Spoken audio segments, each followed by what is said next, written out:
And we did say that Ivory Coast, I've been saying this time and time again, watch them flank their way till they win this competition.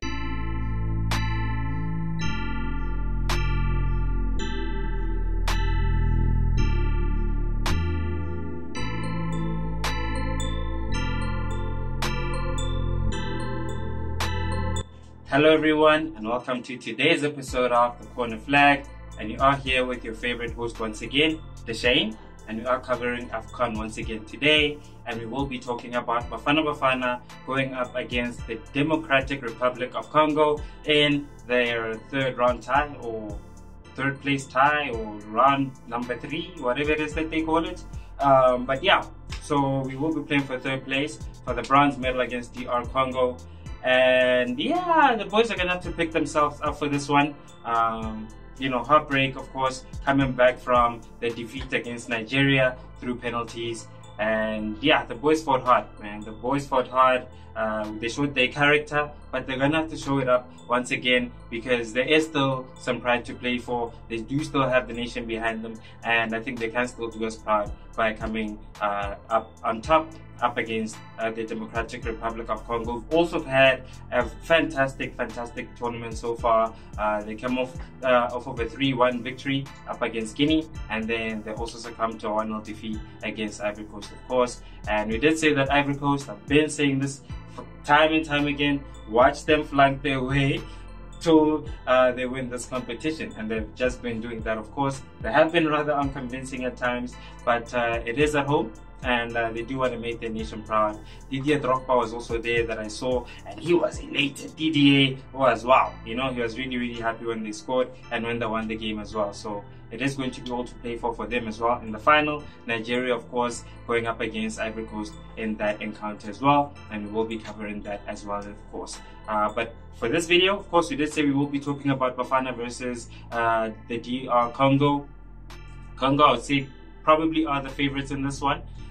They have a really strong squad, of course, also comprised of major players that play overseas, whereas Bafana, in this case, one of the few teams that have opted to use a more domestic and local players, right? But it has worked out for them in the sense that they use mainly players that come from the same team, who understand themselves very well. So it does go, it's basically a superstars versus a very well-oiled machine type situation. And from South Africa's side, there have been some people who've had a brilliant tournament so far. Thembazwane, of course, we have said that he has a brilliant tournament. Tebo Mokoena also, basically the engine of the team out in the field, alongside Sipapelo Sithole. They've had an excellent tournament so far.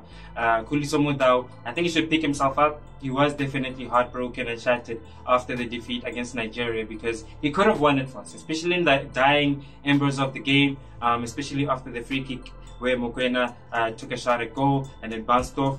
If he had kept his composure and not skied it, he could have won it for Bafana Bafana, but he was unlucky and it wasn't meant to be. But he's one of those who should definitely pick his head up, because he's also had a brilliant tournament so far. On the other side, of course, we talk about Obiri Modiba. Not the paciest of players, but very intelligent, very good on the ball technically as well. So that has helped Bafana Bafana in that aspect also. Very cool on the ball.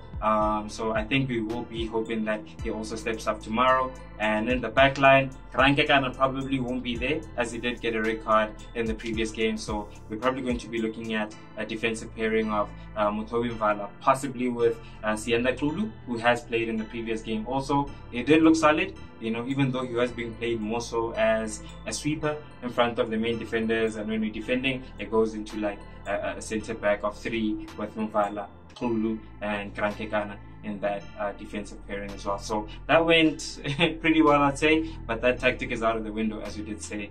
Krankekana is out with a red card, so we'll have to see what we do in that case. Tapelo Maseko is also out, an injury. Our boy Evidence Mako, our little Messi, hey, Evidence had a great game. I'm not gonna lie, he had a great game.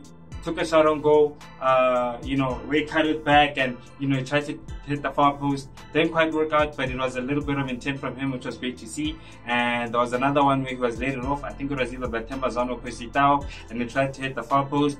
Didn't work out either, but he tried, and then there was the Bebet. Hey, So yeah, evidence for Zan. I think he deserves a game here. But I do think some of the boys who did go to the AFCON but didn't necessarily get a chance, I think they should also get a shot in this one. And they're talking about your people like Oswin Apalis, who was in there. And yeah, some of the other boys are on the bench. I think they also deserve just a little bit of experience, man. Last 70 minutes of the game, give them a run, get them a little bit of excited and, get them into the game. So I think that'll be good from their side. If we're talking score lines, I think these boys are still inspired, man. So I'm still going to go 2-1 to Bafana Bafana. I think they're going to win this one. I think a lot of these boys have a role to play for, and they do still have something to prove in a lot of ways. So yeah, thank you so much for coming to our episode today. Thank you to all of those who have subscribed, and thank you to all of those who keep watching as well. We definitely love your support. Road to 500, here we come, and keep supporting the channel, guys. Until next time, I'll see you in the next episode of The Corner Flag.